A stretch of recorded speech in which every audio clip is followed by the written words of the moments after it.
Por ahora, todos los que estáis en la sala, que somos actualmente 33, tenéis micro y audio, o sea, perdón, micro y cámaras silenciadas. Según los ponentes vayan participando, iremos dando audio y vídeo a los ponentes y al final de la presentación abriremos micros y vídeo a todos para que podáis participar en el coloquio final. Gracias al Club de Debates Urbanos por habernos cedido el espacio de coloquio y de presentación y sin más os dejo con Teresa de Villas, la presidenta del Club de Debates Urbanos, que nos va a dar la bienvenida. Buenas tardes a todos. Buenas tardes. ¿Por qué vemos eso? Iniciamos esta sesión un poco peculiar debido a las circunstancias del COVID y por ello la hacemos mezcla presencial-virtual. Situación, por otra parte, nos permite comunicar con varios de los autores que no estáis en Madrid y llegar a más gente desde sus casas. En todo caso, el acto quedará grabado, como siempre, para poder verlo posteriormente desde la web del Club de Debates Urbanos. Mi misión aquí realmente es solo daros la bienvenida como Club de Debates Urbanos, tanto a los autores como al editor de este segundo libro de Ciudades con Proyecto, y felicitaros por esta magnífica iniciativa. El libro en sí mismo acabo de conocerlo y por tanto poco tengo que decir sobre él, pero sí conozco sus antecedentes, a cuya presentación ágil, concisa y sugerente tuve el placer de asistir. Y tanto por su contenido como por su edición me parece absolutamente recomendable. El libro de hoy, como señala su contraportada, nos habla de ciudades y territorios, en este caso mayoritariamente españoles, que cuentan con un proyecto global, una idea global de futuro, que se deriva en general de planes urbanísticos concebidos entre los 80 y el cambio de siglo, y que marcaron estrategias de reequilibrio y regeneración para sus habitantes. Quizá, como señala Francesco Indovina en su último libro, hoy la velocidad de los cambios y la creciente complejidad de la ciudad, del territorio, hace que algunos pongan en cuestión la planificación como tal y propongan o bien su eliminación o su adaptación a un planeamiento flexible, que en general acaba siendo ningún plan. Y por eso él nos señala unos planes de dos componentes. Por un lado, unos objetivos o estrategias bien definidos desde la política y desde las circunstancias y el lugar concretos, y por otro, unas acciones para alcanzar estos objetivos que serían las que irían adaptándose a los cambios. Yo veo un poco esta idea de las ciudades con proyecto, que hoy se nos presentan, pero igual me confundo. Por eso paso directamente a los autores para que os vayan contando de qué va este libro de Ciudades con Proyecto.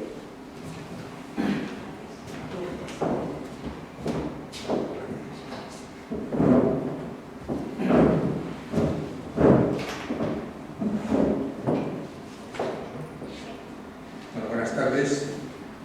Y agradecido, Silvia, al Club de Debates y al Círculo de Bellas Artes, a Teresa, muchas gracias. Paloma Ramos, muchas gracias por tus gestiones que han hecho posible esto.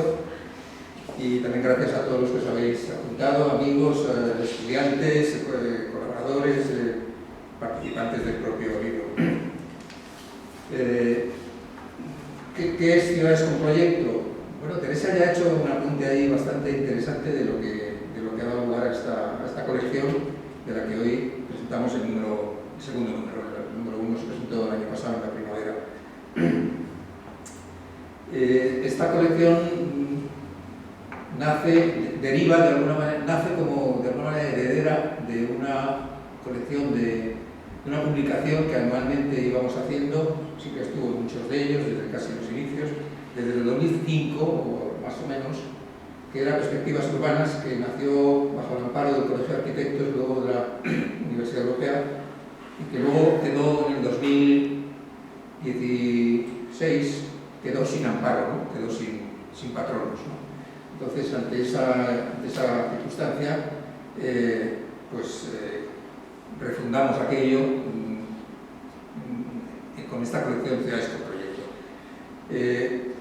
Ciudades con Proyecto, yo creo que su propio nombre lo dice, ¿no? No hablábamos de planeamiento, pero tiene mucho que ver esta voluntad de estar anualmente con los aportes de los que hoy contamos brevemente las distintas ciudades españolas, tiene mucho que ver con esa, yo ya no le quiero llamar crisis, porque es una palabra gastada, con ese, yo diría, me atrevería a decir, descrédito del planeamiento urbanístico, sobre todo a nivel de plan general en España, ¿no? De los últimos bastantes años, ¿no? Yo diría ya decenios, esto se mide ya en decenios, esta situación de degradación, de abandono de muchas cabezas y de muchas buenas manos de este oficio de planear ciudades o de urbanística. Y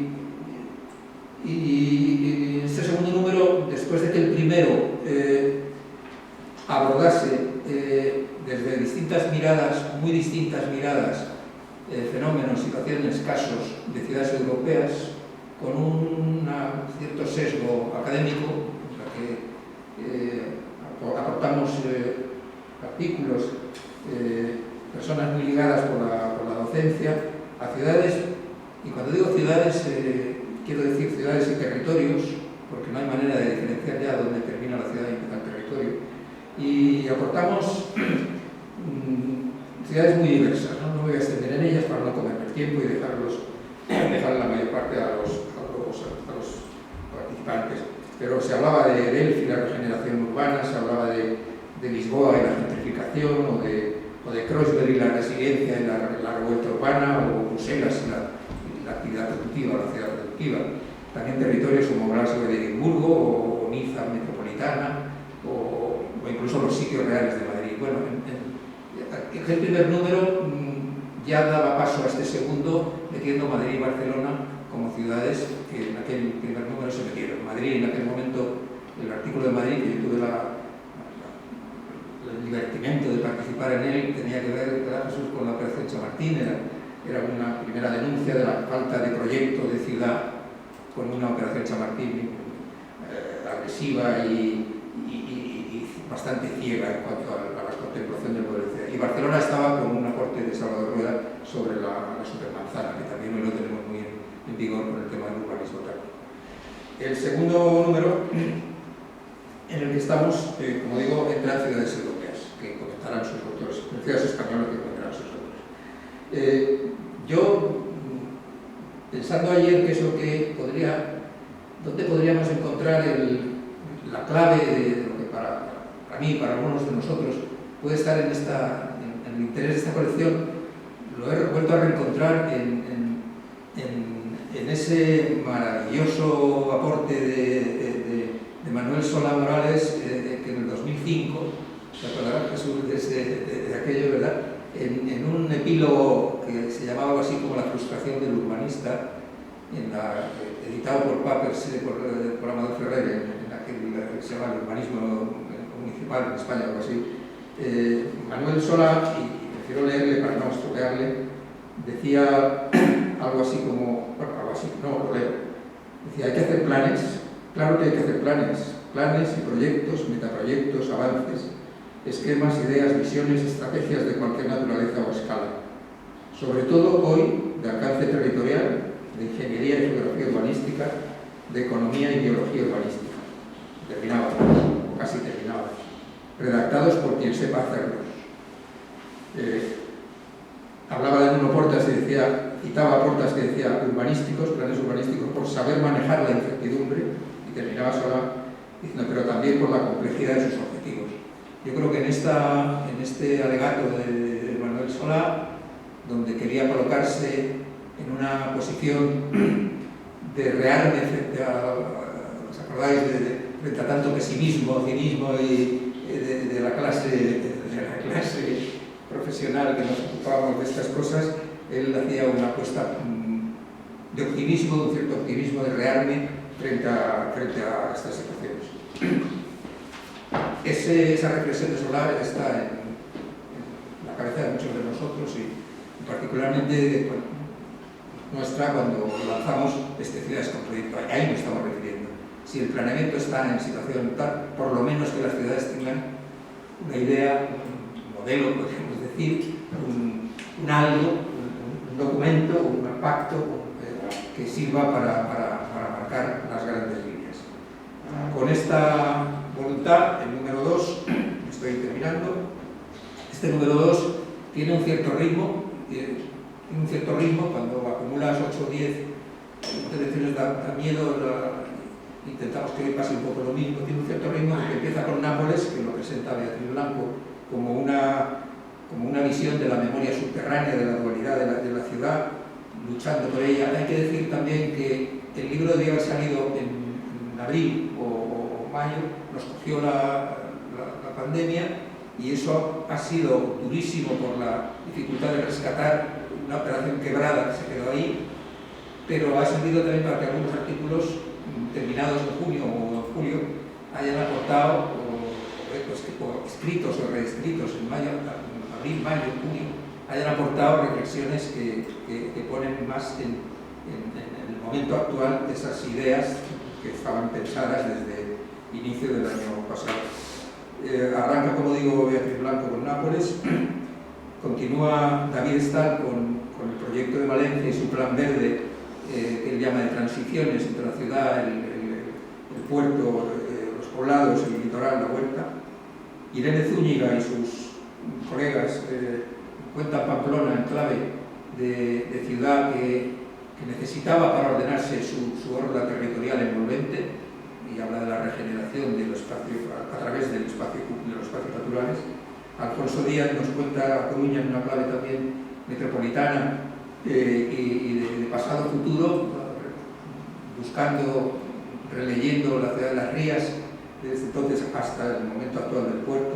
Málaga nos la cuenta en clave de lo que llama Salvador Moreno, de brújula ante lo que él llama los cisnes negros de la turistificación y de la pandemia. Santa Cruz nos la cuenta una mirada doble, Jesús Gago con José Ángel Domínguez Anadón, en la que hacen un ejercicio bonito de un artículo en clave de dos miradas diferentes, complementarias, y reconstruyendo y reconstruyendo esa idea de ciudad proyectada que nos contará Jesús. Terrassa nos la cuenta Seba Jornet, autor del plan de Terrassa por Manuel Sola Morales, en un planteamiento de una gran claridad expositiva de ese plan incremental de la ciudad que tanto admiramos desde aquellos años. Y finalmente termina el libro con un ejercicio también dual, en la que Reyes Febles y David Mayo, que colaboraron con nosotros en el Plan Insular del Hierro, hacemos también una mirada temporal de qué fue el Plan Insular del Hierro en los 90, la situación de encrucijada, y la nueva encrucijada actual de la isla ante pandemia y crisis económica. Con esto, si he cumplido con mis tiempos, damos paso, Silvia, tú llevas, como hemos hablado, a Beatriz Blanco, que nos va a hablar de Nápoles en pantalla. Bueno, lo primero es que me alegra mucho veros, sinceramente, y lo primero dar las gracias a los que habéis hecho posible este momento, pues a Silvia, a Teresa, a Paloma y sobre todo a Chema. Y a Chema por sacar adelante este libro, contra viento, marea, pandemia y todo lo posible, y porque yo creo que cuando pase el tiempo y miremos hacia atrás y pensemos qué hacíamos ese año tan raro, tan extraño, el 2020, leeremos este libro porque es un libro muy especial. Bueno, yo tengo que decir que empecé a escribir en este mismo lugar, en este sitio en el que podría aparecer con una carita ahí, y era un 8 de abril del 2020, la ciudad estaba absolutamente silenciosa, solo oía el sonido de las sirenas y los aplausos cuando salíamos a aplaudir, y una especie de aliento contenido porque en ese momento las ciudades estaban señaladas como peligrosas, y Nueva York, Madrid, mucha gente se fue al pueblo, a algún familiar, o en cuanto pudo a alguna casita, un pisito donde tenía, huía de la ciudad. Yo creo que hasta en ese momento a mí me parece que la ciudad seguía siendo el lugar más seguro, la mejor forma de convivencia colectiva y el lugar desde el que nos salvaríamos todos juntos. Y escribí sobre Nápoles porque me parece que Nápoles es una ciudad experta en supervivencia. Ha sobrevivido a terremotos, a volcanes, a peste, a cólera, a pobreza, a miseria, y ha tenido unos momentos a la vez esplendorosos, como es la vida de las ciudades, unas ciudades que son complejas, difíciles de intervenir en ellas, ¿no? Nápoles empieza realmente como una colonia de migrantes de griegos de la antigua Grecia que llegan a su bahía maravillosa y ven el volcán, que además es sorprendente, ¿no? Ahora me impresiona, y imagino un banquito de estos, ver la presencia del Vesubio y decir, no, pues aquí nos quedamos, ¿no? Y se establece en una pequeña isla a la que llaman Parténope, como la sirena que cambia su vida por la de Ulises, y un poco más tarde, porque esto ocurre más o menos en el siglo VIII a.C., se van al continente, a Cumas, y fundan allí otra colonia. Esa colonia luego va a tener una importancia por la Sibila de Cumas, que responde de alguna manera a la Sibila de Delfos. Digo esto porque me parece que los mitos es una información colectiva que responde al imaginario de los ciudadanos y de los que están constituyendo una ciudad y que los tenemos que tener muy en cuenta. Me parece que es una memoria encriptada, sutil, simbólica, que da identidad a las ciudades y nos puede ayudar a los urbanistas, que tenemos un trabajo muy difícil, porque trabajamos en la oscuridad del futuro, es un trabajo apasionante pero complejo y muy difícil. Entonces, bueno, Cuma, no me lo digo muy rápidamente, pero poco más tarde forman una colonia al sur, que es ya Neápolis, ciudad nueva, y que luego se contrae en la palabra Nápoles. Nápoles, por allí han pasado griegos, romanos, bizantinos, aragoneses, franceses, españoles, bueno, todo tipo de poblaciones. Ha tenido mucha miseria, mucha pobreza, pero a la vez ha tenido unos momentos también de esplendor enorme. Era una ciudad muy cosmopolita, en el siglo XVIII era la tercera ciudad mayor de Europa. Y ha tenido, bueno, pues haciendo momentos de vanguardia dentro de toda esa voz ancestral de Virgilio. Virgilio lo cita en la Eneida y bueno, todo eso me parece que le da una consistencia muy profunda a la ciudad. Como momentos innovadores, pues por ejemplo, el Carlos III, que luego fue nuestro rey en España, antes fue el rey de Nápoles, es el que impulsó las excavaciones de Pompeya, de Herculano, y eso, aunque nos parece ahora que pertenece al pasado, en su momento era una novedad enorme, rescatar el pasado, sacarlo arriba, o por ejemplo el primer tren de toda Italia, porque parece que podría haber sido desde Roma, no, el primer tren de Italia es el que va desde Nápoles a Portici, que está muy cerca de Herculano, en 1839. Y esa combinación de factores que hace que tengan de héroe a Maradona o que piensen que la sangre de San Genaro se licúe una vez al año o que tengan unas canciones, una pastelería, una música especial, eso yo creo que los urbanistas tenemos que estar atentos a eso. El plan en que en concreto yo me centro en el artículo es el que realiza el centro histórico de la ciudad de Nápoles, pero en especial me llama la atención la parte subterránea. Esto empieza, voy a nombrar otra vez a Manuel Solá Morales, porque empieza en final de los años 80, 1988, en un concurso de ideas en los que como arquitecto español participa Ignacio Solá Morales y Oriol Bohigas. Empiezan pensando, es lo primero, leer una ciudad, pensar y luego escribir, ¿no? Y todo eso va ganando, sumándose colectivos, personas, instituciones, y ya en el 2001 se forma esta sociedad, Sirena, de nombre, y esta sociedad incorpora al municipio, a la región, al ministerio, a la UNESCO, porque es patrimonio de la UNESCO. Estos laberintos subterráneos son 650.000 metros cuadrados. Estos tienen un origen de la lava del volcán, ¿no? Que dejaba unos orificios, unos túneles que luego han sido utilizados pues, desde para las catacumbas en que se escondían los cristianos para que el general Belisario invadiera Nápoles, para que la peste y el cólera que entraban por estos lugares insalubres invadieran la ciudad. Forma parte de su memoria ancestral y este proyecto al que me refiero utiliza ese pasado, esa identidad simbólica, esos valores emocionales y colectivos, y lo que hace es resolver los problemas del transporte público, que ya sabemos que el transporte público es como la circulación sanguínea de una ciudad, porque las ciudades se nos parecen, porque las hemos concebido nosotros, ¿no? Y esa circulación, ese transporte público en las estaciones de metro fija unos espacios colectivos innovadores dedicados al arte y al ocio. Y creo que son unas, no me puedo extender más para no quitar sitio a otras personas, pero me parece que tienen una actuación ejemplar. Las estaciones, por ejemplo la de Toledo, pero otras muchas en el Toledo, trabaja Tusquets y Bob Wilson. Entonces trabaja un arquitecto y un artista en torno a la obra se llama Cráter de Luz. Está resolviendo, sacando a la luz ese pozo que tienen las ciudades, esa identidad, y ese es un material en el que el arte nos ayuda. Dice Paul Valéry, ¿no?, que un artista vale por 1000 siglos, abrevia el curso de la naturaleza. Creo que eso es así. Yo creo que a veces el camino de la racionalidad y de la eficacia debe ir acompañado por un componente más emocional, más simbólico y de un carácter más mítico. Y en este sentido, a mí el ejemplo de Nápoles y el proyecto Sirena me parece ejemplar. No me extendo más. Gracias. Gracias, muchas gracias. Bueno, pues buenas tardes a todos y todas. Gracias, Silvia, y gracias sobre todo, Chema. Después de un año de conversaciones y demás, aquí estamos. Supongo que estará, no sé si está Eduardo Mangala también ahí con vosotros, espero que sí. Está con Te mando nosotros. sus saludos y un placer también, sobre todo, compartir con él el libro. Bueno, la verdad que poder contar algo de Valencia en este libro monográfico alrededor de ciudades con proyecto, pues bueno, cuando nos nació este mal, porque en relación a la cuestión verde, muchas otras ciudades tienen el reto sobre la mesa, pero en concreto en Valencia vimos pasar el tren en su momento y bueno, y ahora estamos tratando un poco de retomarlo, ¿no?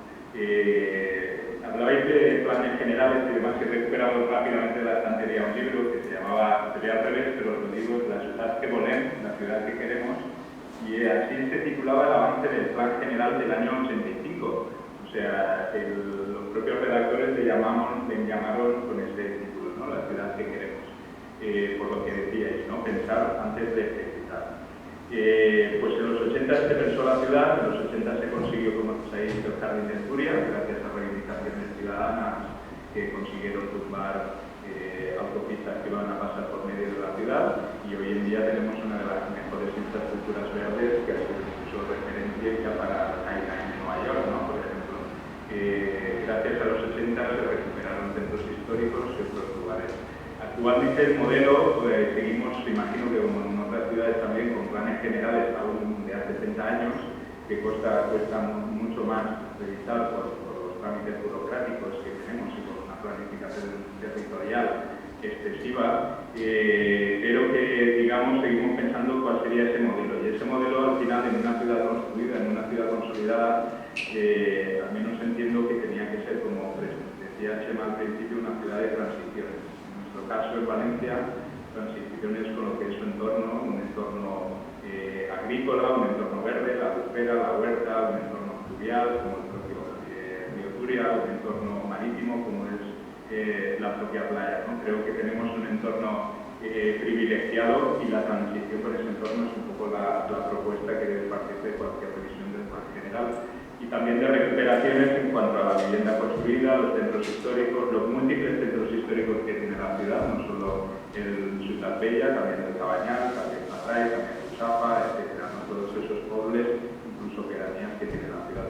Y en ese sentido el artículo trata un poco con ese contexto de modelo de la ciudad que queremos y de transiciones, pone el foco en un plan verde que redactó, conoceréis, Pedro Salvador Palomo, autor también de un libro que se llama La planificación verde de las ciudades, en Gustavo Gili. Él fue el coordinador de la Oficina Verde de Valencia, que actualmente aún vive, bueno, a pesar de estar enfermo, él fue muy reconocido por este proyecto. El plan verde que tuvo en los años 90, gracias a una ayuda de estas europeas, que se daba a las ciudades, pues una visión general de toda la ciudad e incluso su área metropolitana en un sentido de verde, ¿no? Y bueno, como muchos otros proyectos, por desgracia quedaron en papel y quedaron en un cajón, y en un momento dado pues hay que recuperarlos y volverlos a poner sobre la mesa.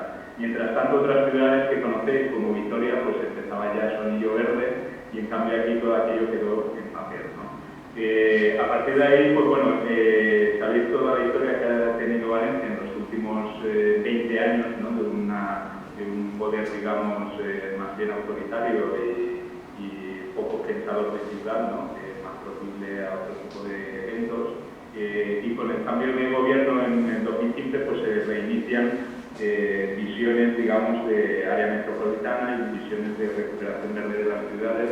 En concreto hay un proyecto muy interesante que aparece en el artículo que se llama Give No, Rio No, Río Nuevo, Cauce Nuevo, Río Nuevo, que viene a tratar de recuperar la estructura por la cual se desvivió el río Turia, también llamada el P30, que va por el sur de la ciudad, una auténtica barbaridad de infraestructura que dividió toda el área metropolitana en su parte sur.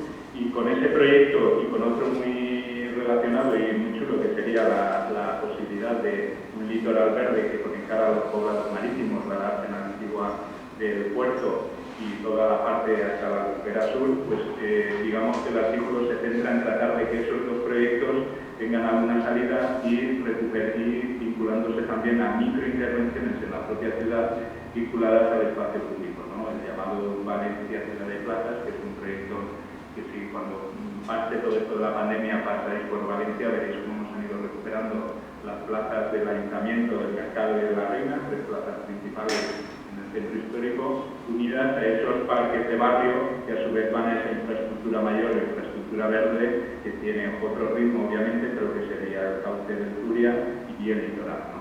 Entonces, básicamente el artículo lo que trata es un poco de pensar la ciudad desde la infraestructura verde, recordando lo que fue en los años 80, cuando entonces parecía que sí que podía ser posible, y en los años 90, cuando algunos documentos que se iniciaron y que sin caer en el adanismo, pues tratamos de recuperar desde las instituciones que ahora estamos en la ciudad de Valencia.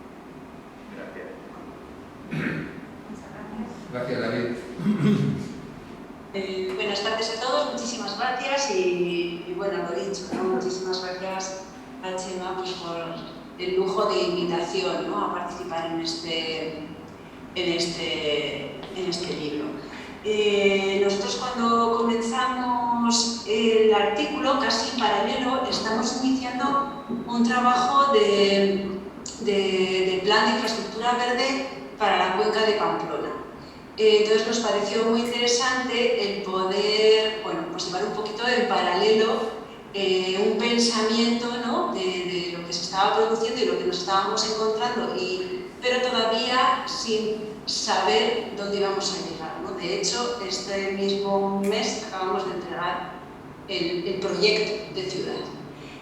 Nos encontramos con una área metropolitana conformada por 18 municipios. O sea, la ciudad de Pamplona se encuentra en el centro, ¿no? de esta gran cuenca, pero tenemos 17 municipios en sus bordes. Al ser muy pequeño el municipio de Pamplona, enseguida ha llegado a colmatar todo su territorio, digamos, pues, su suelo disponible, y los crecimientos del resto de municipios empiezan a depender de la capital.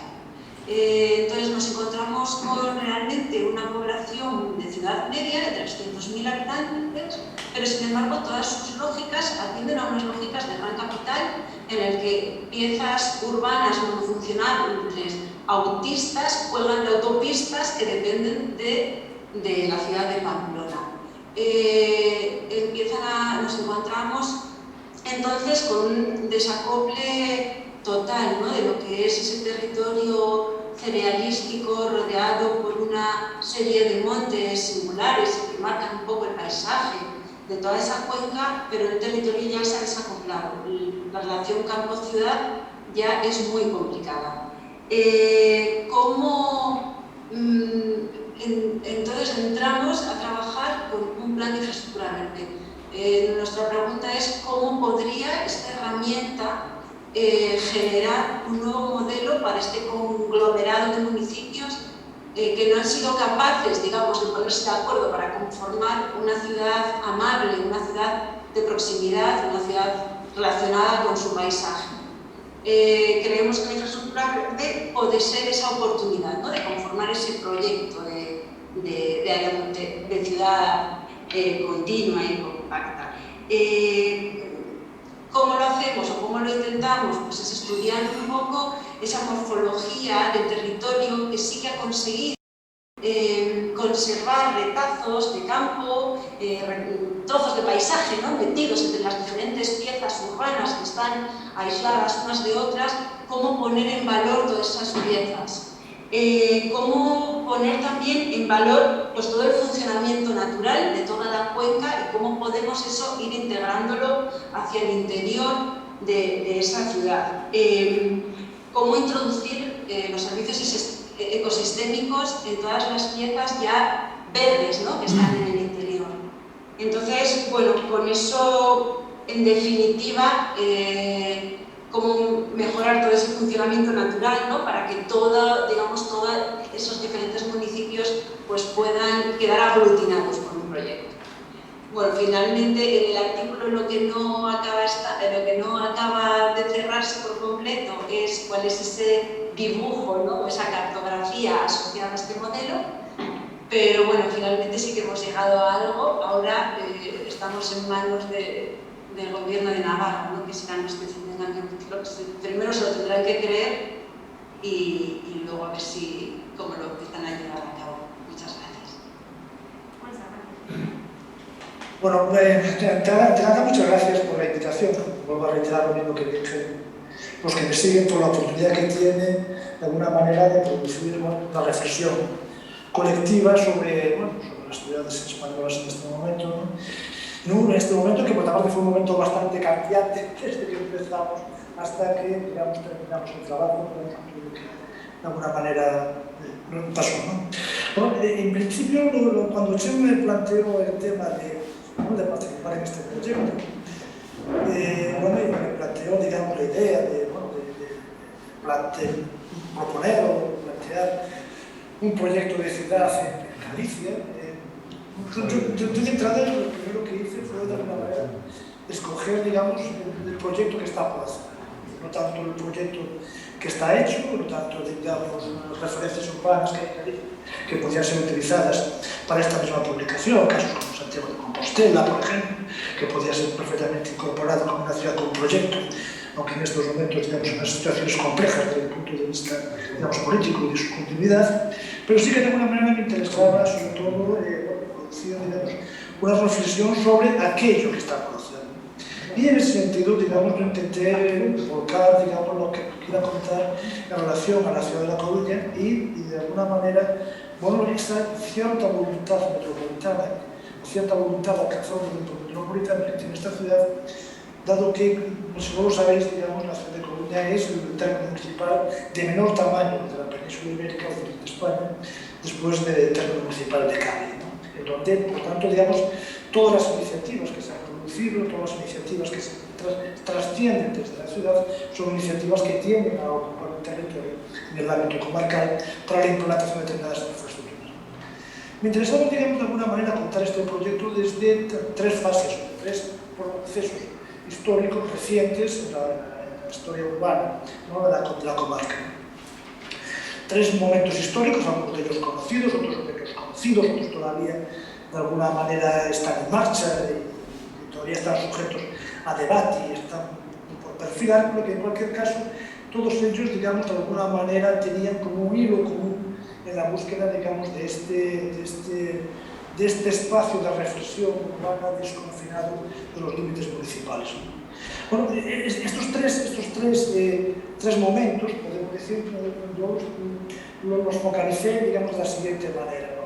Un primer momento que para mí se ve, digamos, como arranque de este proceso, que sería 1968 con el Plan Ciudad de las Rías, un plan, digamos, que elabora el arquitecto Andrés Albalá, recientemente fallecido, a partir de un soporte teórico que le da Mario Gaviria, tanto en cuanto, digamos, despliega todo un desarrollo en relación con el crecimiento de las ciudades españolas en esos momentos y de Coruña en particular, y que, por lo tanto, digamos, se plantea un proyecto en donde Andrés Albalá pretende descentralizar, pretende, digamos, anticipar una visión descentralizada de la ciudad en un territorio, en una geografía y un paisaje natural como es el de las Rías, que actúa como fondo y como concepto identitario. Este es un elemento importante, es un proyecto, digamos, que es una referencia desde el punto de vista, podemos decir, casi del imaginario urbanístico, digamos, de la ciudad, pese a que, por ejemplo, digamos, muy poca gente ha podido leer absolutamente nada en relación con el proyecto Plan Ciudad de las Rías, porque hasta el año pasado, digamos, Javier Aguntey, yo mismo y Javier Rodríguez, planteamos y editamos, digamos, la recuperación de todos los textos, de una participación, digamos, de la gente que había participado en la elaboración de ese proyecto. Por tanto, digamos, este para mí es, digamos, el primer elemento, el tema de la ciudad de las Rías, un esquema, digamos, que mezcla, digamos, esta anticipación de la visión descentralizada de la ciudad con, digamos, la integración en un territorio de una singularidad desde el punto de vista ambiental y paisajístico. El siguiente momento, que de alguna manera me interesaba también poner encima de la mesa, sería, digamos, ya un momento de finales de los años 80, finales de los años 90, cuando, digamos, a partir de una lectura que se produce de un plan comarcal provincial, redactado entre otros, por ejemplo, por Ramón López de Lucio, Juan Luis Dalda, Felipe Peña, es gente, digamos, que se movía en el entorno de Rusia, se plantea, digamos, la necesidad de producir un proyecto de, digamos, de alguna manera, de ordenación de un fenómeno de una nueva urbanidad que estaba produciendo en la periferia de un modelo de ciudad difusa, independencia, digamos, lo que representa el contradictorio, el término ciudad, refiriéndonos a lo difuso, ¿no?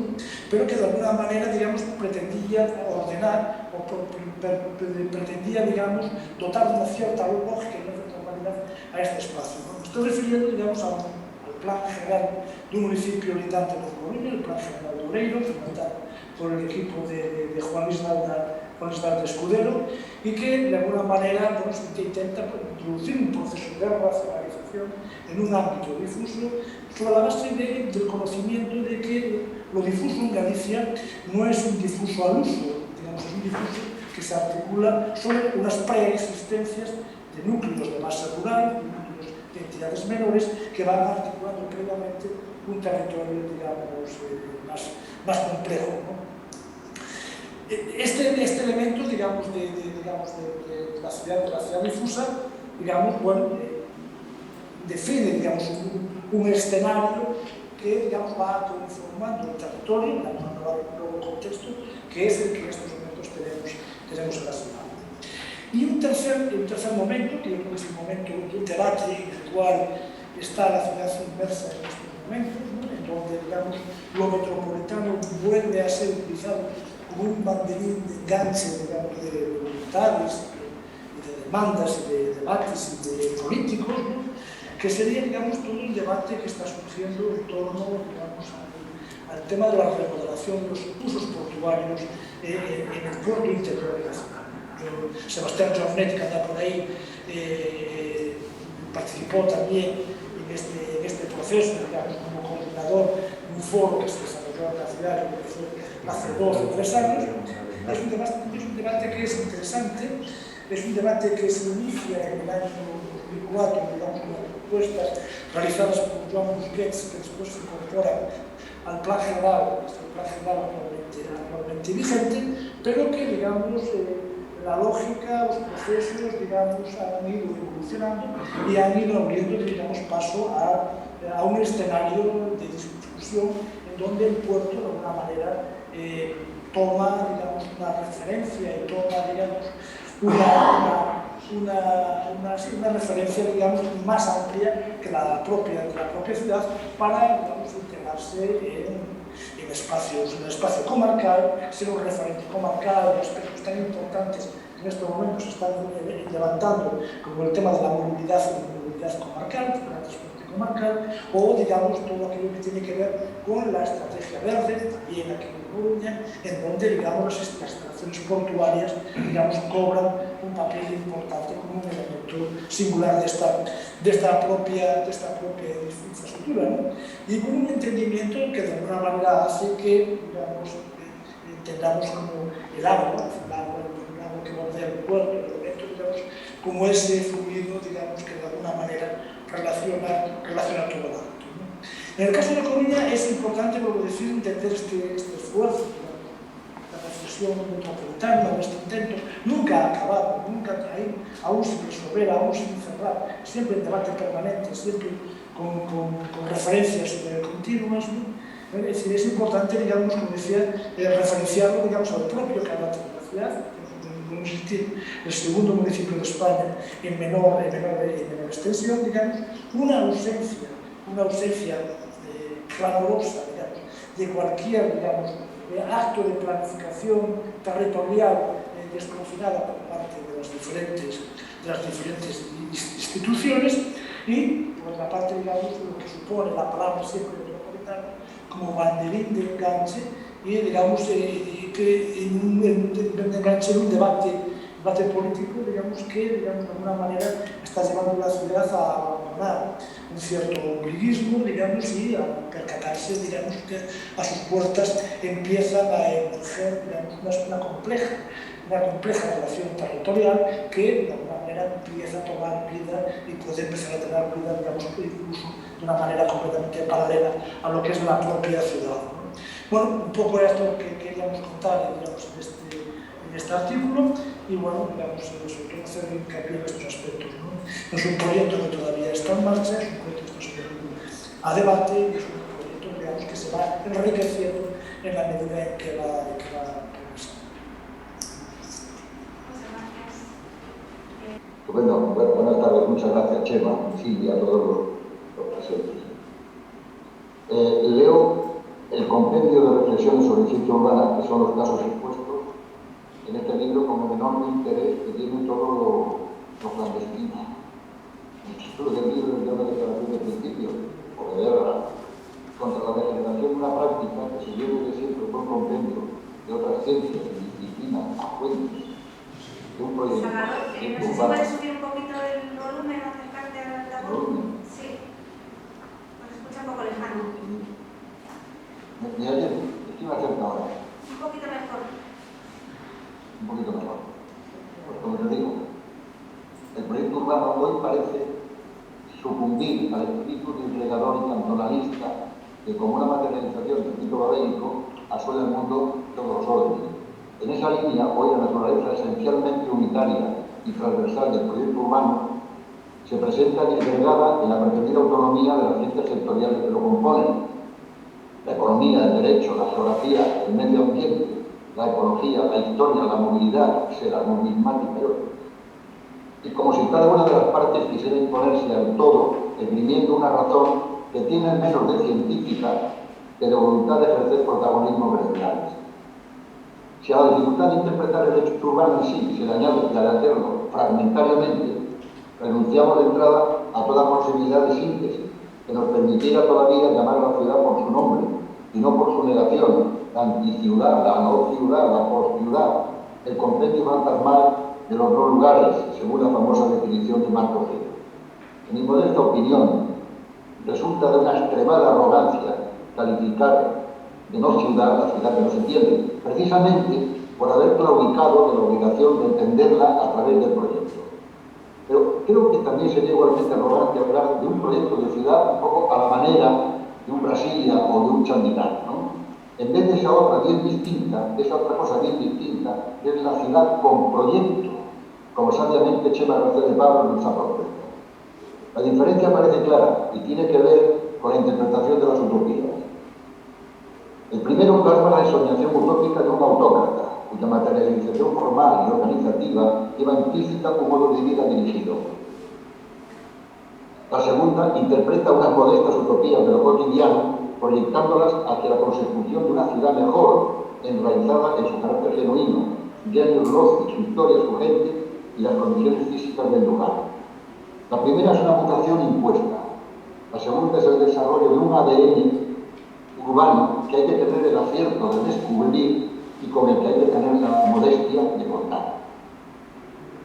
Esto del ADN, aplicado al Plan General de Málaga de 1983, que es lo que justifica nuestra presencia aquí, no es una simple metáfora, sino una instancia seminal, la inercia de una actitud disciplinar con que la ciudad se ha ido dejando llevar, permitiendo incorporar sin sobresalto los cambios que sobre la realidad iban produciendo su propio desarrollo, pero sin modificar la esencial infraestructura.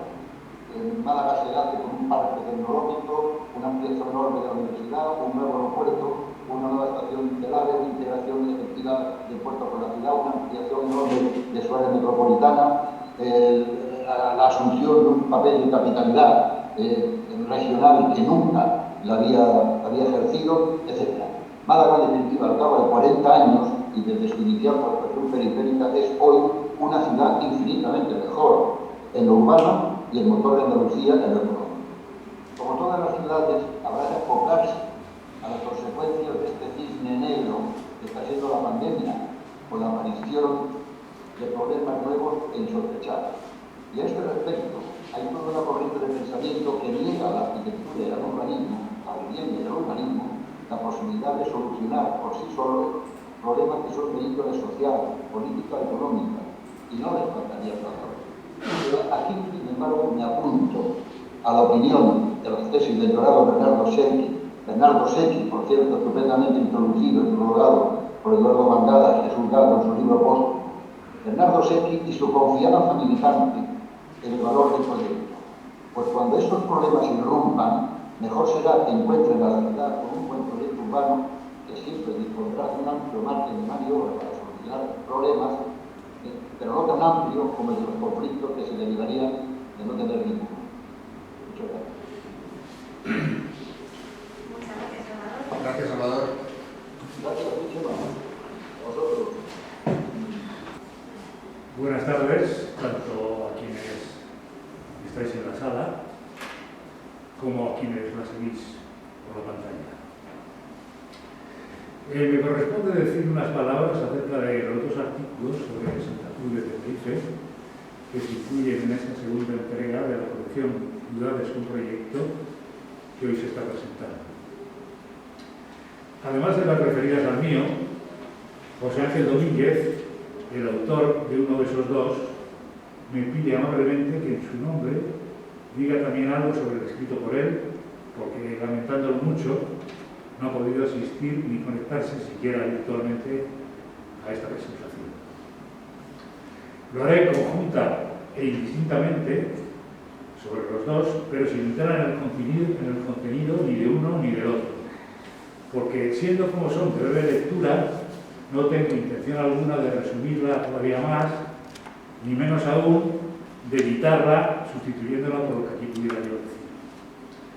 Y es que, una vez que ya han conseguido publicarse, me parece que el mayor o menor interés de lo que en ellos se dice reside en el propio texto y en las ilustraciones que lo acompañan. Y solo de él o de ellas pueden extraerse conclusiones al respecto. Y que por lo demás, pienso que es a los lectores, en mayor medida que quienes los hemos escrito, a los que corresponde hacerlo, opinar y sacar conclusiones. Esa visión me permite centrarme aquí, a cambio, en lo que me parece que puede servir para descubrir aspectos de interés que de otro modo no resultará fácil de encontrar en la lectura de sus artículos, ambos plasmación de una doble, aunque diferente mirada. Por ejemplo, contar por qué dos y no uno solo, a qué responden ambos y cada uno, o cómo surgieron y cuáles eran las pretensiones que nos movieron a su escritura. Y es que esa utilidad a la que me acabo de referir tiene que ver sobre todo con la posible continuación en algo semejante para otras ciudades de las que seguramente se ocuparán posteriores ediciones de esta necesaria colección de ciudades con proyecto. Tras haber estado en Santa Cruz en múltiples e intermitentes ocasiones desde hace ya cerca de 50 años, al volver en 2017 tuvo lugar por primera vez para mí una estancia allí relativamente larga y liberada de motivaciones por trabajo. Finalmente me hallaba en esa ciudad sin otro motivo que observar, pasear, fotografiar o callejear sin prisa. Nada que ver con el trabajo de campo necesario para el estudio y el análisis de otras realidades urbanas. En otras palabras, una oportunidad no buscada para de verdad entenderla o interpretarla desde otra mirada algo distinta otra mirada del urbanista, pero algo distinta a la habitual en esta profesión, y sobre todo para a partir de ello disfrutarla más y mejor. He seguido pasivamente, pero con interés, toda la ya larga aventura editorial de mi amigo Chema, con quien tanto camino tengo recorrido en múltiples lances. Al asistir a la presentación hace 2 años del libro que inauguraba esta nueva colección de ciudades con proyecto, me vino la idea de encajar en ella un artículo sobre Santa Cruz de Tenerife, cercano, como estaba todavía, el favorable impacto que esa ciudad me había producido en esa última estancia a la que me acabo de referir. Mi propuesta tuvo enseguida amable acogida y pensé de inmediato quién era la persona más indicada para escribirlo.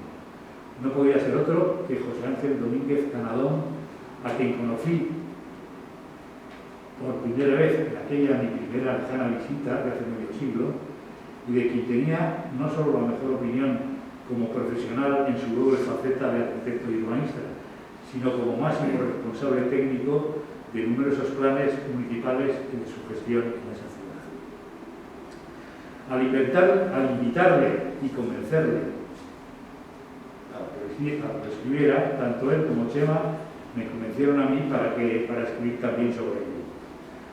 Fue entonces cuando se me ocurrió que mis impresiones como paseante reciente y entusiasmado con esta ciudad podían ser un buen complemento o contrapunto al relato que iba a hacer José Ángel, es decir, la persona que había estado largo tiempo al mando de la sala de máquinas del urbanismo de esa ciudad. Sobre las ciudades circulan 2 ideas contrapuestas que, según creo yo, son tan extendidas como erróneas. Por una parte, la de quienes solo ven en ellas caos, espontaneidad, desorden y todo lo más designio o diseño movido por la mano invisible del mercado. De otro lado, la de quienes, por el contrario, quieren ver en ella la plasmación de las ideas iluminadas que los urbanistas imaginan y que las administraciones sancionan a continuación como voluntad colectiva. Esta segunda responde al mito, tanto tiempo sostenido y alimentado, de esa triple condición que los urbanistas han venido haciendo de sí mismo como un ejercicio de autopresentación, autorrepresentación y legitimación, según el cual ellos serían los depositarios de la triple condición que hace años, en ese mismo epílogo que ha citado Chema antes, Manuel de Solá Morales, con su sin par magisterio, sintetizó como triple nostalgia. La existencia de una racionalidad técnica que posee las claves de algún modelo óptimo teórico más allá de la visión incauta de concejales, promotores y vecinos. La existencia de una moral específica sobre el interés público y la consiguiente misión reformista o redentora. Y por último, la artisticidad o capacidad para hacer que las ciudades sean bellas. Pues bien, Santa Cruz, pensaba, y sigo pensando yo, reúne suficientes condiciones no solo para reconocer y comprobar la veracidad o no de esas 2 visiones contrapuestas, sino para, de paso, ahondar en el significado que cabe ir dando en concreto al sintagma que da título a esta colección, Ciudades con Proyecto. En mi opinión, los 2 artículos sobre esa ciudad responden a esa intención y creo que contienen suficientes elementos de reflexión al respecto. Por lo demás, tengo que decir que la escritura de este artículo ha resultado ser para mí una magnífica oportunidad para ejercitar algo que me parece imprescindible dado el estado de decrepitud en que el burocratismo dominante ha hundido a lo que hoy se entiende o se presenta como urbanismo. Desaprender urbanismo. Tal es mi consejo y mi consigna. Para entender la ciudad y para amar unas y para detestar otras. Muchas gracias. Voy a hacer una brevísima intervención. Vamos un poco más de tiempo, pero también ahí hemos hecho un ensayo de artículo a 2 manos, ¿no? Como el que ha hecho Jesús con Domínguez Canadón, ¿no? Hablamos con con Reyes y David para... Bueno, pero termino en breve minuto. Para que ellos, que habían colaborado como arquitectos muy jóvenes en las últimas etapas del Plan Insular del Hierro, hiciéramos una mirada a dos caras de qué había pasado con una isla que de una manera rotunda, nosotros pensamos que en los 90, Paloma sabe mucho de eso porque estuvo allá de emisaria sociológico, geográfico, estadístico en la isla para conocer cuál era la realidad de aquella isla que desconocíamos. Hicimos un plan insular que tuvo que decir no a muchas cosas y yo creo que estamos en momentos también, ¿verdad?, de ver el problema que tiene cuando los planes solo o las opiniones solo dicen no. Tuvimos que decir no a muchas cosas y aceptamos con algunas de ellas, ¿no? No al aeropuerto, a la ampliación del aeropuerto en la isla como el Hierro, no al modelo viario anular que amenazaba esta isla y todas. Todo el Hierro era mucho más grave que cualquier otra isla, pero tuvimos el gusto, el acierto, yo creo, me tendría decir, de decir sí a muchas cosas, ¿no? Y de dibujar mucho y sobre todo de romper con esa latiguillo de que a cada figura de planeamiento le correspondía un nivel de determinación, ¿no? Los planes insulares tenían que hacerse a tal escala, los generales a tal... No, yo creo que tuvimos el acierto allá de dibujar mucho a escala micro para entender que tan importante como la capacidad de acogida de la isla global, los números, las cifras, los modelos, tal, era el colocar bien los edificios y dimensionarlos bien en una topografía realmente singular, ¿no? Entonces, cerramos ese plan, muchos años de trabajo, pero enseguida con determinaciones muy concretas. Y acertamos, yo puedo también decir que aquella isla estaba en aquellos momentos en encrucijada. Bien, cuando hacemos el artículo, ahora con Reyes y David, ellos toman el papel en el artículo de ver qué ha pasado con ese plan y en qué situación está la isla en este momento. Y por razones que tienen que ver con la situación económica, con la pandemia, evidentemente, que ha llegado a trastocar todas las situaciones, pero también con una búsqueda del por qué determinadas propuestas del plan, en cuanto tiene que ver a la piel del territorio y al modelo de asentamientos.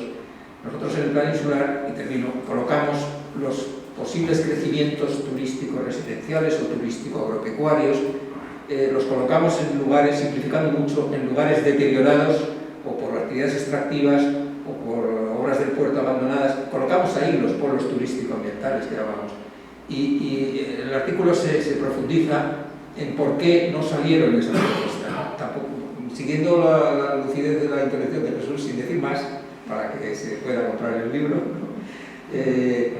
Reyes y David plantean, miran la isla en el día de hoy, hacia atrás. Y yo mismo escribía el artículo revisitando el plan insular hacia adelante. Ese juego que curiosamente ha salido en los dos artículos sobre las Islas Canarias. Y yo creo que es bonito ese juego de decir, vamos a la limón a ver qué nos sabe, ¿no? Bien, pues con esto hemos terminado el Hierro y retomamos a Sebas, que creo que está recuperado en su audio. Gracias, Silvia, y gracias, Chema. A mí cuando Chema me llama para escribir algo sobre alguna de las ciudades que trabajamos aquí en Cataluña, rápidamente me viene a la cabeza pues hablar de Terrassa, rápidamente, porque es una oportunidad y gracias dobles, Chema, por tener esta oportunidad de hacer un pequeño homenaje al maestro, a Manuel. Yo tuve, tengo que decirlo, la suerte de coincidir con Manuel en los últimos años de docencia en la escuela. Cada año eran cambiar continuamente porque Manuel era conocido su necesidad y su intranquilidad permanente de hacerlo mejor y mejor y mejor y no repetirse nunca, y la suerte de compartir pues Manuel haciendo planeamiento que lo aborrecía directamente, pero rápidamente entendí que él no iba a hacer planeamiento en Terrassa, él iba a hacer de cosas urbanas, lo que es suyo, la materialidad de la ciudad, y llevar a la ciudad de Terrassa esta idea de proyecto. La historia de Terrassa es casi, yo diría, una historia como de manual o de libro, una ciudad que en los años 80, yo creo que las ciudades tienen como diferentes generaciones y una generación en una ciudad dura más o menos 20 años, más o menos 5 Olimpiadas, que es el tiempo que habría entre la ciudad de los años 80 y la ciudad del cambio de siglo en el año 2000, que es cuando nosotros empezamos el plan. Terrassa tenía un buen plan de los años 80, de estos que llamaríamos los inicios de los urbanismos democráticos, y Terrassa, de acuerdo con este plan, hace 3 grandes cosas.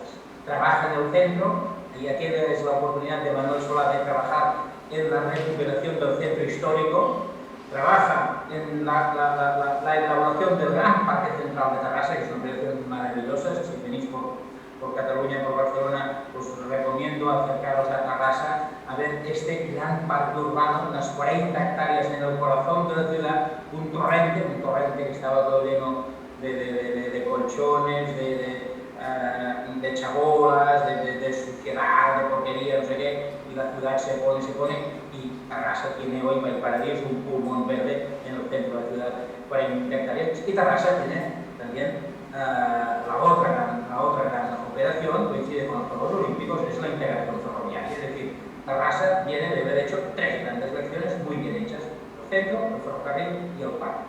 Y en el año 2000, con el cambio de siglo y con el plan, es cuando se presenta la oportunidad de una segunda gran renovación democrática. Y es esta la que yo creo que Pere Montaña, hay que poner los nombres de las personas de estos, yo creo que algún día se escribirá alguna publicación, un libro de estos técnicos anónimos que no firman nada, que consagran toda su vida, 30, 35, 40 años a la administración pública, y que ellos no firman ningún documento, porque han optado por el anonimato de la administración. Y este es Pere Montaña. Pere Montaña se ha jubilado este año, y Pere Montaña va a buscar a Manuel Solá, lo tiene claro. Manuel Solá tiene que ser la voz que lidere el plan, y se dota con un equipo, y constituimos una oficina del plan que trabajamos conjuntamente, equipo externo del ayuntamiento con el equipo interno. Estamos hablando de una ciudad que es una de las 5 ciudades más grandes de Barcelona, con más de 200.000 habitantes, y de estas 5 hay 3 que son metropolitanas, con lo cual no pueden hacer la revisión del plan general, solo habrían 2 que son Terrassa y Sevilla. Y con Terrassa empezamos pues, con el trabajo la oficina del plan, y con unas visitas que nos venían todos los jueves por la tarde, es que los tengo grabados. Los jueves por la tarde yo salía de la escuela, subíamos al coche, al Alfa Romeo, y subiendo para Terrassa, estos 20-30 kilómetros que hay, y en el trayecto ya empezaban las conversaciones y empezamos a hablar de la ciudad y de las cosas, ¿no? Y rápidamente Manuel me dice, es que Sebas, el plan de Terrassa son 4 cosas. Y pensé, 4 cosas. ¿Cómo puede ser tan simple y tan simplón, ¿no? Y me dice, son 4 cosas, son hacer el centro más grande, proteger la ciudad por el norte y por levante, la transformación de poniente y la extensión por el sur, ¿no? Y rápidamente, de repente ves que es posible hacer un proyecto, un plan de una ciudad con una idea de proyecto, concentrando la intencionalidad de las cosas en estos 4 grandes temas. Y a partir de aquí, todo es una gozada, porque ya se... Y otra cosa muy bonita que, bueno, yo aprendí muchísimo con estos tiempos, con estos 4 años trabajando codo con Manuel, otra cosa muy bonita que dijo, en el plan solo vamos a dibujar lo que hacemos de nuevo, lo que ya existe y funciona. Entonces, yo me acuerdo del plan, el documento del avance, si lo veáis, que es la última imagen del artículo, es muy bonito porque todo tiene color aquello que hace el plan. Lo que ya la ciudad ha heredado, lo que ya ha funcionado históricamente, etcétera, etcétera, esto se deja intencionalmente en blanco, ¿no? Para simbolizar clarísimamente esta intencionalidad del proyecto, estas energías, ¿no? que puedes tener en un momento determinado en construir el proyecto de ciudad.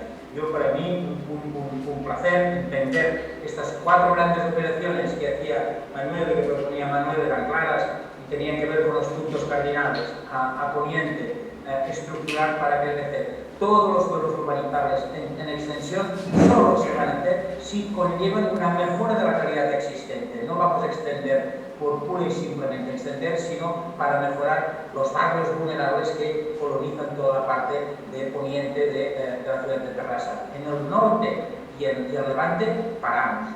Y paramos porque decidimos no crecer más.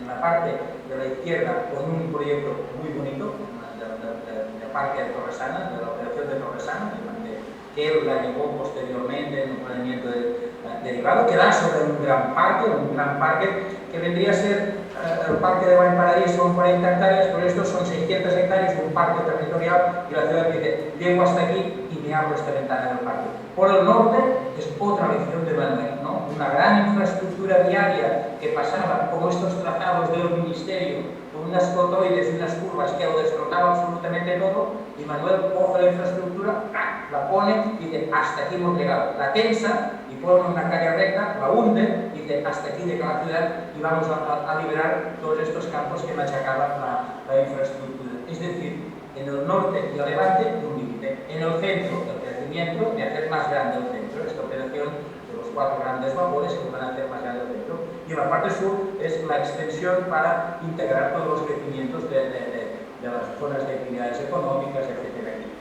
Y con medio hay toda la producción de la vivienda protegida, todo el tema de las actividades económicas, todo el tema de las calles, de la red de calles verdes, etcétera. La verdad es que una lección, un placer y para mí una gratitud inmensa haber podido compartir con vosotros en esta publicación este episodio, una oportunidad de compartir con nosotros. Muchas gracias.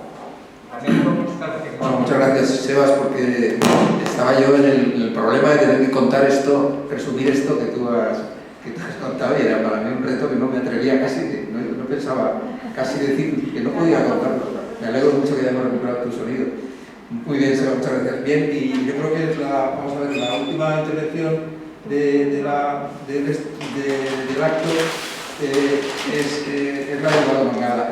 Yo decía antes que el libro terminaba con una pequeña parte que hemos ideado, hemos tomado, que le llamamos reseñas, donde hemos incorporado y queremos incorporar en los próximos números aportes de muy jóvenes arquitectos ligados a investigaciones, a tesis doctorales o a trabajo fin de grado. En este número 2 hay 3 reseñas. Una de María Lorenzo, estudiante, alumna nuestra, que ha presentado un caso muy bonito del caso de Almere en un trabajo fin de grado. El trabajo de la tesis doctoral de Ana Méndez sobre los comunes urbanos y una cosa muy bonita que es la aplicación sobre las plastilinas de colores. Y la tercera reseña es la de un jovencísimo arquitecto, Eduardo Mangada, con Carlos Ferran, que en el año 60 o 61, jovencísimos entonces, tienen el encargo, y no voy a contarlo mucho, para que lo descubráis cuando tengáis el libro, de hacer un proyecto de ciudadela, como dice Eduardo, la ciudad horizonte, ¿no? Entonces se hace un aporte de un jovencísimo arquitecto, 2 jovencísimos arquitectos entonces que acaban de entrar con Oiza y con Romaní. Entonces Eduardo, también no voy a extender nada en esto, en algún momento vimos que era muy oportuno que Eduardo recontase esa experiencia en un texto también muy corto y muy lúcido sobre cómo él entiende hoy que se hizo aquello, que podía tener de bueno, de positivo, esas maneras de hacer y dibujar un plan para un proyecto de ciudad en una situación determinada. Eduardo ahora va a intervenir un poco como cierre, luego haremos una pequeña intervención, por si hay alguna consulta o tal, en donde va a hablarnos de lo que le parezca oportuno.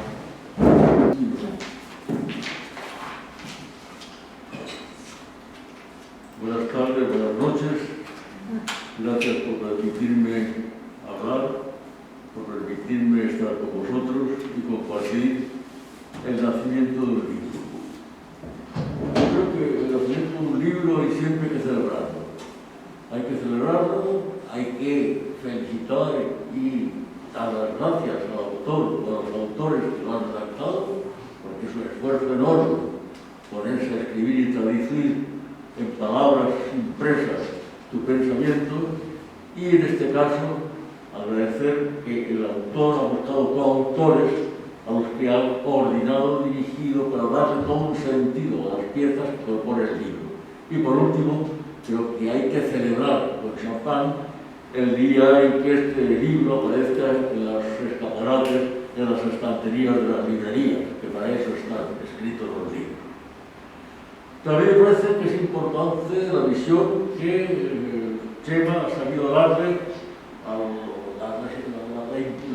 el empuje que ha sabido darle a los que han colaborado en la formalización de este libro. Yo creo que el reto era leer la ciudad. Leer la ciudad es lo que realmente nos ha pedido, o ha pedido a la gente que ha escrito este reportaje. Y eso ha tenido a profesionales que no solo saben hacer panellos planes y saben mucho de urbanismo, sino a profesionales que han conocido, están implicados en una ciudad, y realmente una ciudad real, una ciudad ya construida. No una ciudad teórica, ni una ciudad lejana, sino una ciudad próxima, paseada, pisada, olida desde su propio autor.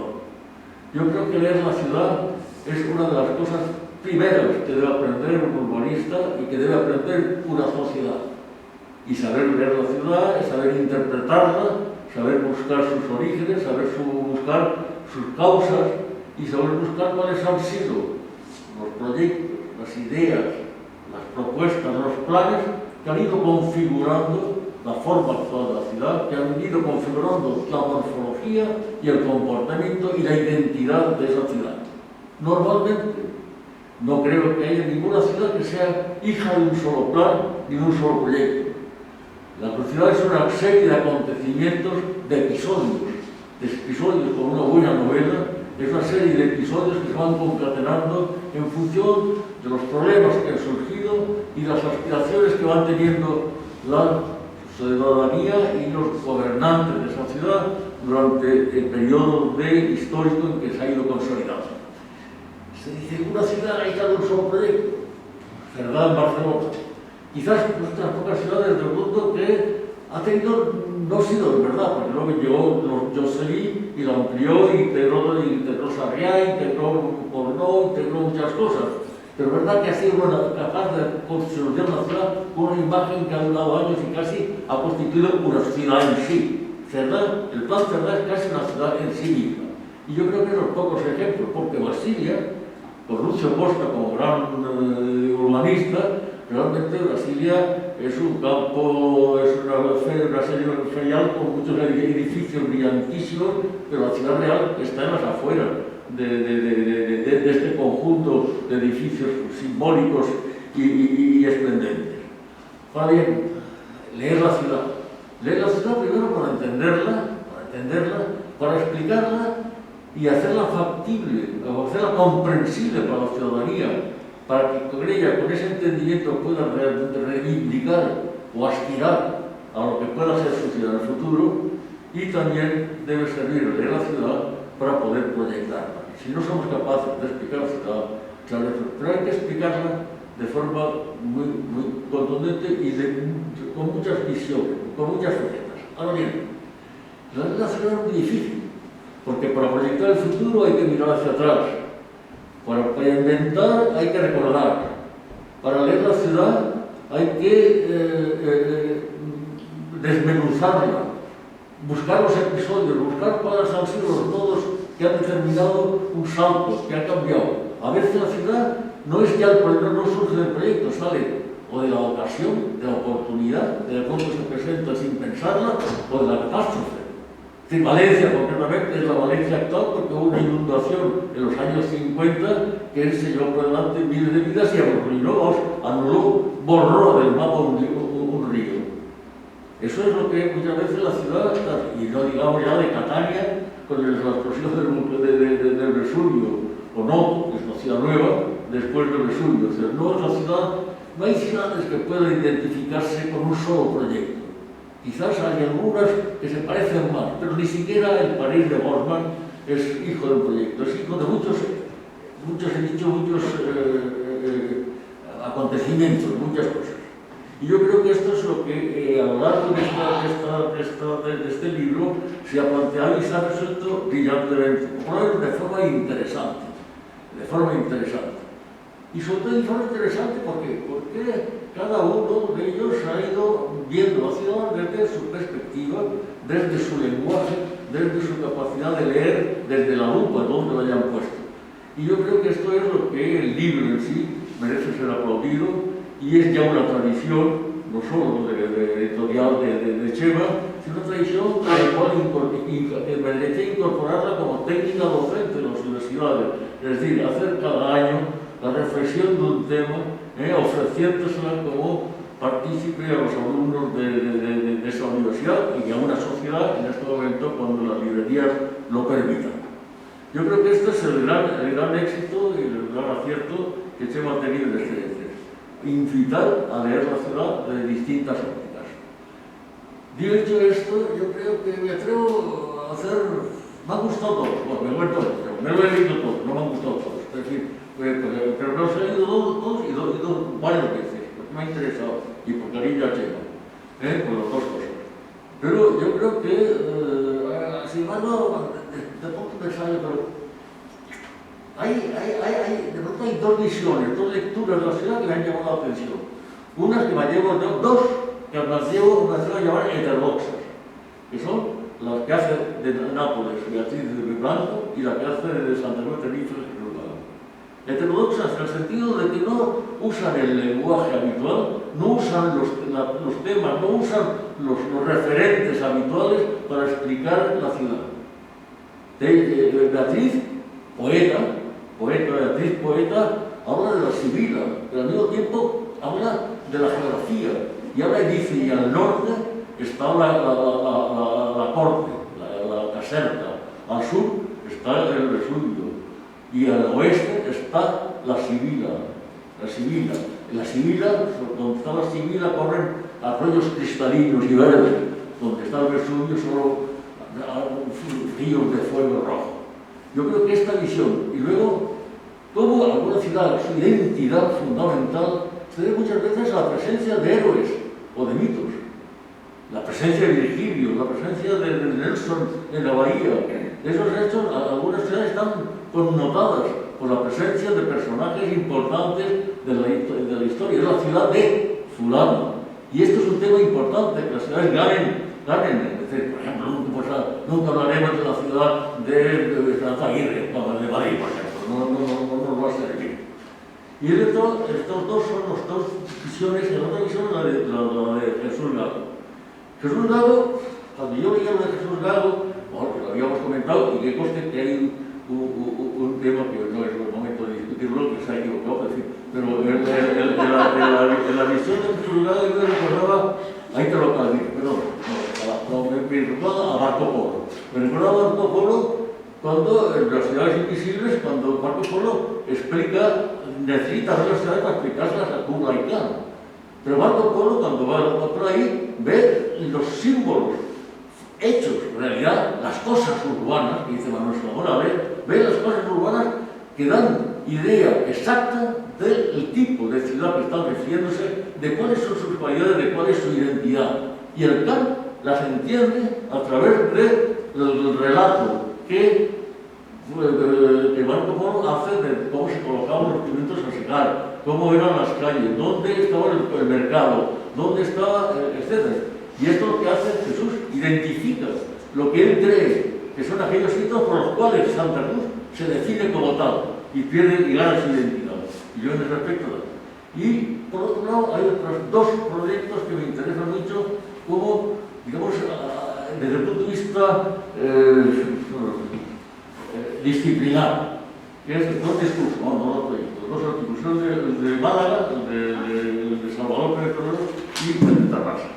Todo Tarrasa, aparte es que lo conozco desde su nacimiento, porque acompañé a Manuel Morales en su momento, cuando precisamente Manuel Morales no quería hacer planes, se negaba a hacer planes. Pero yo creo que hay dos cosas importantes. Esos son los dos únicos ciudades donde se aparte de un plan para sobre ese plan revisarlo y a través de la revisión realmente construir el plan. un señor muy inteligente inglés, se llamaba, ahí no me acuerdo cómo se llama, en fin, era inteligente y era inglés. Decía que realmente el primer plan de verdad es la revisión del plan anterior.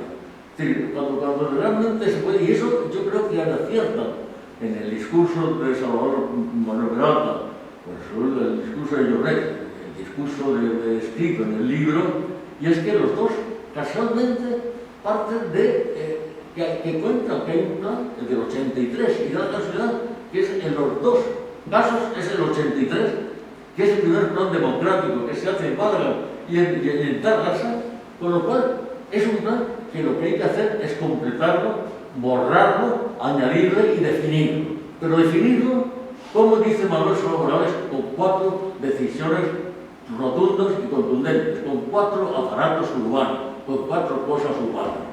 Por cierto, Seba, que dentro de este proyecto hay un proyecto concreto que Manuel Solá Morales hace en el borde este de Tarrasa, que se llama Torresana, que es un proyecto de arquitectura, de arquitectura de borde, donde un peine urbano se va mezclando con un peine de parque, fantástico, es decir, donde el plan se mantiene así.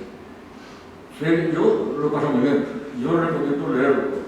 Yo felicito a Seba una vez más por su permanente preocupación por estos temas, su valentía y su trabajo de ser capaz de llegar a empaquetarlos. Es algo muy difícil. Y creo que leerlo se pasa bien, leerlo no se aplaude todo, pero sin embargo se aprende de todos. Muchas gracias. Muchas gracias.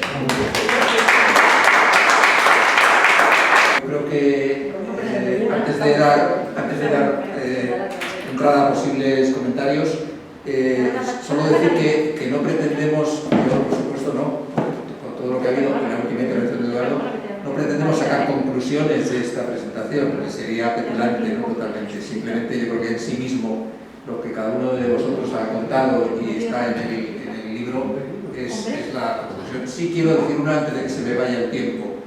Yo siempre miro a los jóvenes y por eso los alumnos de Silvia están conectados y tienen trabajo de curso para hacer sobre esta jornada y este libro. Y mirando a los jóvenes y mirando a futuro. Mirando a futuro, igual que hicimos el año pasado, ¿te acuerdas? Yo sí quiero lanzar el número 3 aquí, ¿no? El número 3, el contenido va a tener, el enfoque que va a tener, va a ser algo así como proyectos en la ciudad. O sea, pretendemos con el número 3 y os invitamos a todos, los que estáis acá, los que estáis escuchando, a hacer un libro que sea algo así, un número que sea algo así como una miscelánea de proyectos de arquitectura o de urbanización que hayan entendido la ciudad o el punto, el lugar de la ciudad donde ese proyecto se hinca, se coloca. Y muy en particular, una cosa que es una pequeña obsesión mía de toda la vida, que es la colocación del portal, del atrio, del pórtico, del porche, o de cómo se coloca el edificio en la ciudad o en el lugar. Yo vivo en la calle, antigua calle Juan Vigón, con el nombre transformado afortunadamente, lo más razonable, donde he visto durante muchos años cómo el Estadio Vallehermoso se fue dejando caer, lamentablemente, porque era un gran estadio, cómo soportamos durante 8 años la cima de un proyecto sectorial, repugnantemente sectorial, que permitió vaciar y demoler un estadio para no hacer nada y dejar una porquería ahí puesta, pero hemos visto luego como un proyecto de los Cano ha entendido muy bien esa relación de la arquitectura y la ciudad, ¿no? Retranqueándose en algunos frentes para crear un salón contemporáneo que está dando uso a colegios y a la escuela de idiomas y tal. Esa generosidad en el retranqueo para conseguir ciudad, o esa permeabilidad que la tiene también ese estadio, ¿no? Esa permeabilidad que tiene para no quitarte el sol en la acera en invierno, o cosas de ese tipo. Buscamos en este número 3 un número que sea proyectos en la ciudad, donde seleccionemos, y probablemente a lo mejor será un número que tenga 200 o 300 edificios seleccionados de cualquier momento, de cualquier lugar, que hayan entendido bien la ciudad y se hayan colocado bien en ella. Y entonces con esto damos un cruce, una nueva mirada cruzada sobre los dos números primeros que han sido del proyecto de la ciudad en su conjunto, para entender ahora la arquitectura en la construcción de la ciudad. Dicho esto, número 3 lanzado, se aceptan sugerencias. Yo como todos los años hago una propuesta, voy a hacer para este año, ¿no? Yo creo que hay una línea que has señalado de dar a los jóvenes y de estimularles. Yo creo que hay un joven, que es el joven Paco Polo, que tiene una deuda con varias ciudades, ¿no? Entonces, yo creo que su presencia en el próximo número 3, a ser posible, con otra mirada en contrapunto, seguro que la encuentra, y tiene un elenco de varias ciudades sobre las que poder hablar, y incluso con esa nueva orientación que quiere dar al número 3, y como digo, pues me parece que es una deuda que ya es tiempo de que la pague, ¿no? Estás aludido, Paco. Ramón, te oímos. No me digas que me oyes. Sí. Te hemos identificado. No sé lo que has dicho, pero será tu voz. Os digo una cosa. Me ha costado muchísimo conectarme con el Zoom. Ha sido Cristina la que al final lo ha conseguido. Y por eso he podido oír, y ya eso me ha merecido la pena, la preciosa intervención de Sebastián, mi amigo Sebastián Llornet. Y ahora al final no he oído nada. Pero claro, ¿qué voy a deciros? Darte la enhorabuena por el libro, Chema, me lo estoy mirando con atención a los capítulos y bueno, y reivindicar que bien, que proyectos en la ciudad, pero también proyectos de ciudad. Yo creo que Solá Morales, gran urbanista, pero que lo ha recordado aquí Sebastián, la borrefía del planeamiento. Yo creo que pudo ser más importante de lo que ha sido Barcelona, en Cataluña y en España, si no hubiera tenido ese toque, ¿no?, de concentrarse en los proyectos en la ciudad, que son importantes. Nadie va a negar que el banquete de Moneo resuelve una esquina de la ciudad de manera maravillosa, pero más importante es el proyecto en varias fases de la Castellana, desde el plan Castro hasta la prolongación hacia el sur y hacia el norte, que ha formalizado ese gran y lo dejo aquí porque realmente para el tiempo que os he oído no debo consumir más tiempo. Gracias, Chema. Gracias, Ramón. Bueno, pues si no hay más palabras, yo creo que el acto, para mí, y creo que para muchos de nosotros, ha cumplido los objetivos de verdad, de aportaciones. Agradezco que os hayáis acogido a los 4 minutos con alguna holgura, pero es muy difícil, era muy difícil plantearlo y más todavía atenderlo. Yo estoy muy satisfecho, me ha encantado que al final todos hayáis podido conectar y nos veremos. ¿Estará en las librerías el libro? ¿Cómo? Que digas si estará en las librerías. Bueno, ese es un tema. Si pregunta a Teresa si el libro estará en las librerías. Ya lo ha aludido Eduardo, ese problema para conseguir. Yo como soy viejo y soy paleoarquitecto, voy a irme, como las distribuidoras funcionan cada vez peor, tengo una maleta con ruedas cargado de libros y ir por las librerías que queden por Madrid y dejando 2 libros en cada uno, como las piedrecitas del cuento infantil, por si vale para algo. Pero en todo caso, con la editorial Rueda, no he agradecido a Óscar Rueda que nos apoya y nos edita los libros que vamos publicando, pero las editoriales como distribuidoras están funcionando difícilmente. Ir por las pequeñas tiendas en la lucha anti-Amazon dejando los libritos para que los vendan es romanticismo puro. Utilizaremos todas las artes, buenas y malas, para que el libro pueda estar en las librerías y en las manos, sobre todo, de los estudiantes de arquitectura, a los que llamamos a la obligatoriedad de leer este, como muchos otros libros sobre la ciudad.